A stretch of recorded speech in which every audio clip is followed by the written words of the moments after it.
Bonjour, je suis Jessica Larochelle de Nova Global et aujourd'hui, j'ai le plaisir de m'entretenir avec Marie-Claude Necdoff, qui est présidente du réseau AIT. Bonjour Marie-Claude. Bonjour Jessica. C'est un plaisir d'être avec toi aujourd'hui.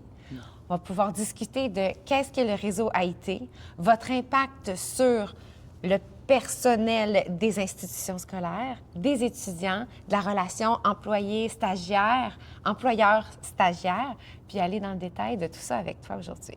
Génial. Claude, j'aimerais ça que tu puisses nous expliquer un peu c'est quoi le réseau AIT.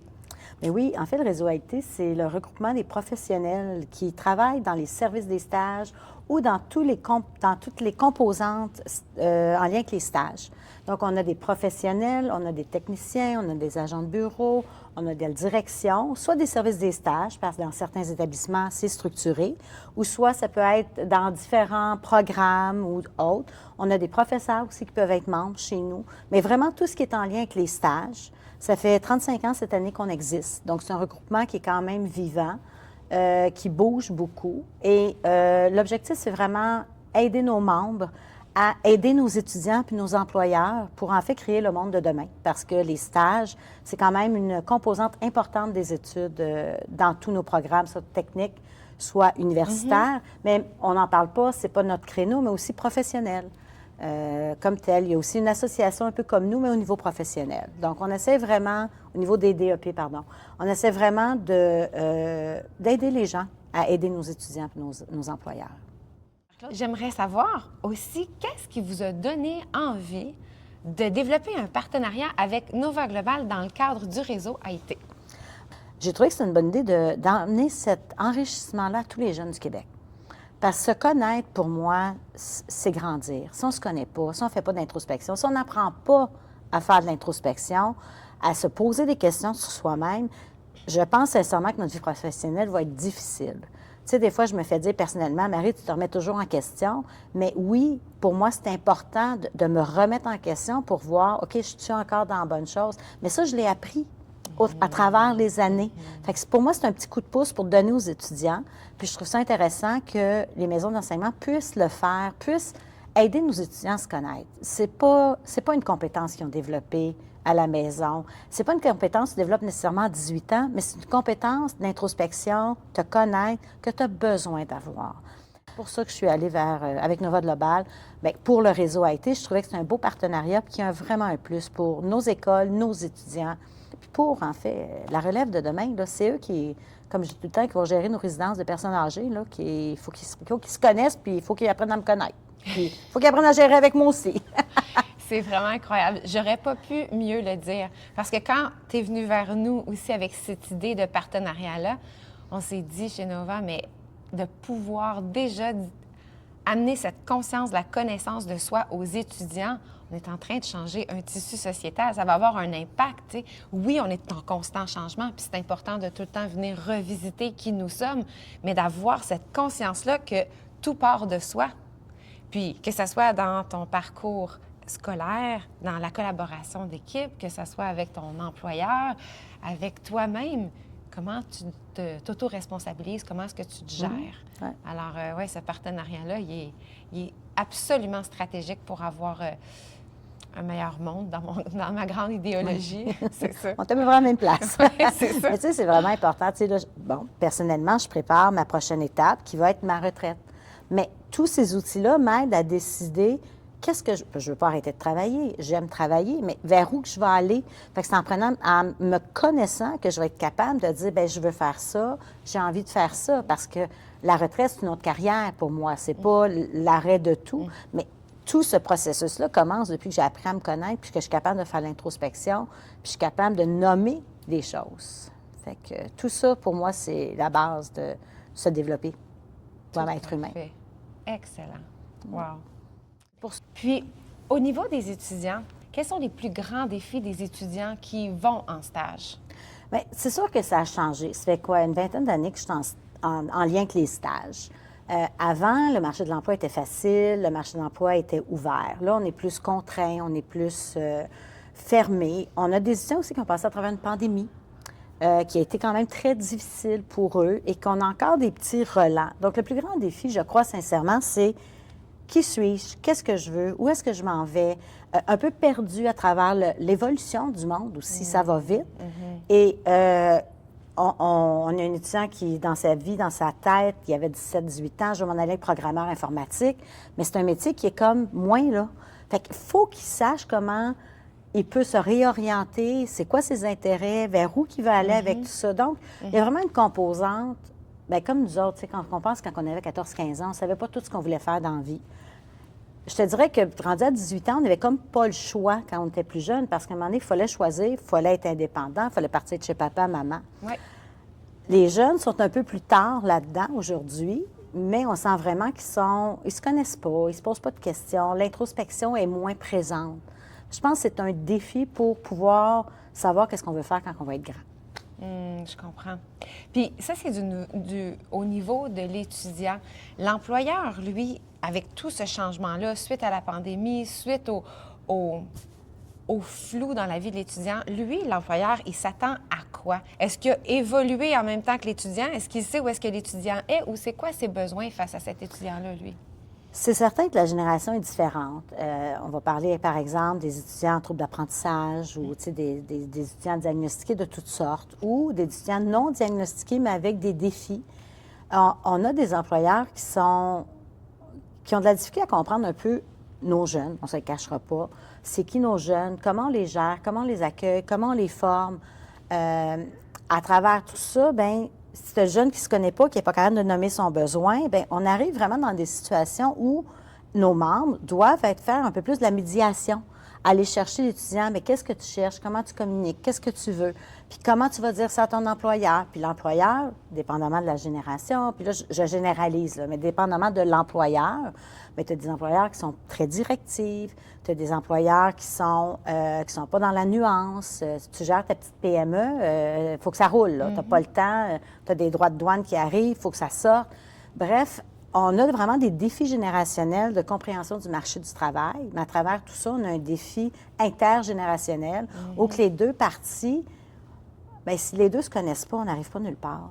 Il faut apprendre à nommer les choses, il faut apprendre à dire les choses, il faut apprendre à nommer nos besoins, mais pour ça, il faut se connaître. Puis Claude, pourrais-tu me dire qu'est-ce que ça donne à un étudiant d'avoir la connaissance de soi avant d'entrer en stage? Mais en fait, je pense que c'est de canner un peu plus son parcours professionnel. Bon, la majorité des établissements, c'est 2 à 3 stages dans un programme, soit technique, soit de baccalauréat. Il faut mettre en place les bonnes balises pour que l'étudiant s'accomplisse à travers tout ça. Fait qu'encore mieux se connaître t'aide à mieux choisir ton lieu de stage, la compagnie pour laquelle tu travailles, les valeurs.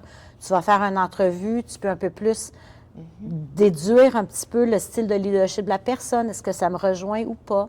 Puis tout ça, après, c'est enligner les 3 stages pour arriver à ton objectif que tu avais quand tu as commencé ton DEC ou quand tu as commencé ton bac. Tu sais, dans ma vie, moi, je voulais être directrice d'hôtel. Je ne suis plus là pantoute, mais je voulais être directrice d'hôtel. Mais tous mes stages, tout mon parcours professionnel ont été vers là. J'avais pas d'outils pour apprendre à me connaître.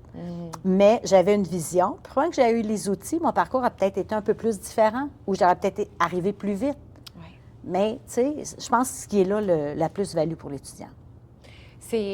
J'avais même pas considéré cet aspect-là, nécessairement du parcours de stage. Puis aussi le fait que les superviseurs de stage, les coordonnateurs sont là pour pouvoir regarder le profil Nova avec l'étudiant pour pouvoir venir dessiner ce parcours-là, de dire c'est quoi les environnements qui sont favorables pour toi, quelles sont les tâches favorables, quelles sont les valeurs que la compagnie doit aussi avoir pour que vous puissiez vraiment connecter au niveau des motivations, tout ça. Oui, c'est vraiment la base. Puis, tu sais, dans nous, on fait des rapports de stage. Je ne sais pas, je l'ai dit, peut-être je me répète. Mais dans les rapports de stage, on demande aux étudiants de nommer une situation où est-ce que, dans sa tête, il a fait référence à sa couleur, puis à la couleur de la personne ou à la personnalité de la personne pour peut-être résoudre un problème, pour peut-être avoir une conversation difficile. Fait qu'on leur demande des exemples dans leur rapport de stage pour qu'ils réalisent l'influence que ça peut avoir dans leur approche. Puis ça, bien, on a quand même... Je parlais avec une coordonnatrice de stage tantôt, puis elle me disait, c'est impressionnant les réponses qu'on a. Et ils se questionnent, puis sont capables de nommer les choses parce que c'est sûr que nous, la formation est en personne, c'est un 3 heures dans l'école où je suis, la formation, c'est 3 heures, 3 heures et demie, où est-ce que vraiment on travaille avec les étudiants en petits groupes pour les aider à se comprendre, faire comprendre le profil, mais on voit vraiment un plus rapidement au stage 2 pas au stage 3. Oui, je comprends. Oui, et ça leur permet de pouvoir vraiment intégrer cette matière-là, avoir un regard sur qui ils sont et c'est quoi les réactions probables dans certaines situations vis-à-vis certaines personnalités aussi. Donc, dans le fond, ils sont dans l'observation d'eux-mêmes. Donc, oui, il y a le parcours de stage, mais c'est une fois que je suis dedans mon stage. Comment est-ce que je réagis? Comment est-ce que je gère mon stress? Comment est-ce que j'avance dans tout ça? Pourquoi la personne en face de moi me dit « tu prends pas de notes ». Peut-être que, bien, j'en ai pas besoin, oui, mais il faut que tu le rassures parce que lui a besoin de prendre des notes. Fait que si la personne en face de toi ne comprend pas que tu ne prends pas de notes, bien, tu dis, écoute, moi, je travaille différemment. Fait qu'en te connaissant, tu peux avoir une discussion beaucoup plus franche. Tout à fait. Tout à fait. Mm. Est-ce que tu pourrais maintenant m'expliquer l'avantage du profil Nova, d'amener la connaissance de soi par rapport aux établissements scolaires et aussi à l'employeur? OK. Aux établissements scolaires, ce que je vois beaucoup, c'est les étudiants en travaux d'équipe. Et chez nous, dans mon école où je suis, il y a même certains cours qui reprennent le profil Nova pour justement les projets de fin d'études, des choses comme ça. Puis ils disent aux étudiants, retournez dans votre profil Nova parce que les projets de fin d'études qui durent 1 an, bien, c'est longtemps si tu n'as pas une équipe avec qui tu collabores bien et tout. Donc, on voit beaucoup de profs qui nomment aux étudiants, regardez vos profils puis trouvez des gens avec qui votre équipe va être complémentaire. Où est-ce que vous allez travailler bien? Fait que pour moi, l'avantage, c'est beaucoup la connaissance de l'étudiant emmène loin. Donc, l'école, c'est vraiment toutes les composantes de l'école. Les étudiants qui se connaissent mieux, travaillent mieux partout, en fait, peuvent trouver des gens avec qui mieux collaborer et tout. Donc, je te dirais que l'école, c'est vraiment... Tu sais, je reviens toujours, les jeunes d'aujourd'hui, c'est notre relève de demain, c'est ceux qui vont gérer notre province, nos pays, nos hôpitaux et compagnie. Donc, mieux se connaître va pouvoir faire un meilleur Québec. Puis ça commence par l'école, en quelque part. Tout à fait. Ouais. Pour les employeurs, le plus, bien, en fait, beaucoup d'employeurs en font déjà des tests psychométriques. Donc, en entrevue, des fois, ils vont dire, bien là, il faut faire te passer un test psychométrique. Là, l'étudiant peut arriver, je l'ai. Donc, déjà en partant, l'étudiant... Ça rassure l'employeur de savoir que l'étudiant se connaît un peu plus. Puis on ne se cache pas, c'est des coûts financiers en quelque part pour l'employeur. S'il y a 10 tests à faire parce qu'il embauche 10 personnes, bien, puis il y en a 5 qui l'ont, bien, il y a quand même une petite différence financière. Mais c'est surtout d'avoir des gens qui se connaissent, d'avoir des gens qui sont capables de nommer. Parce que je trouve que, oui, se connaître, mais de nommer les choses selon à qui tu t'adresses, tu sais, tout se dit dans la vie. C'est la manière de le dire. Puis si en plus, tu es capable de lire ton interlocuteur, que tu sais qu'il va peut-être réagir comme ça parce que tu es après à le connaître, bien, tu vas peut-être le dire différemment.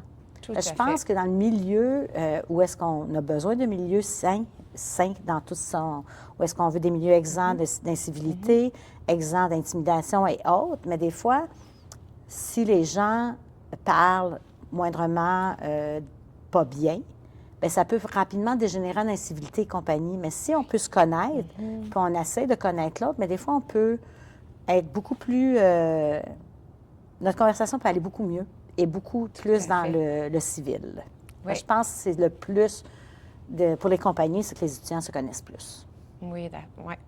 Puis donc, si on prend 2 étudiants qui ont les mêmes compétences techniques, puis il y en a un qui a la connaissance de soi versus l'autre qui n'a pas idée nécessairement de son fonctionnement, de la manière qu'il aime communiquer? Bien, c'est sûr que ça va paraître en entrevue. Tu sais, un étudiant qui se connaît va faire une entrevue déjà beaucoup plus, je présume, profonde. Tu sais, tu te connais, je t'arrive pas, puis c'est quoi tes qualités? J'arrive à l'heure.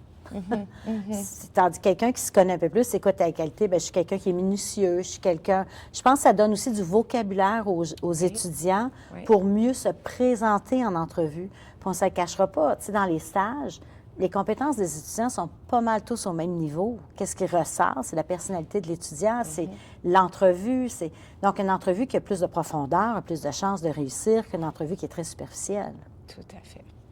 Fait que c'est le vocabulaire que ça donne.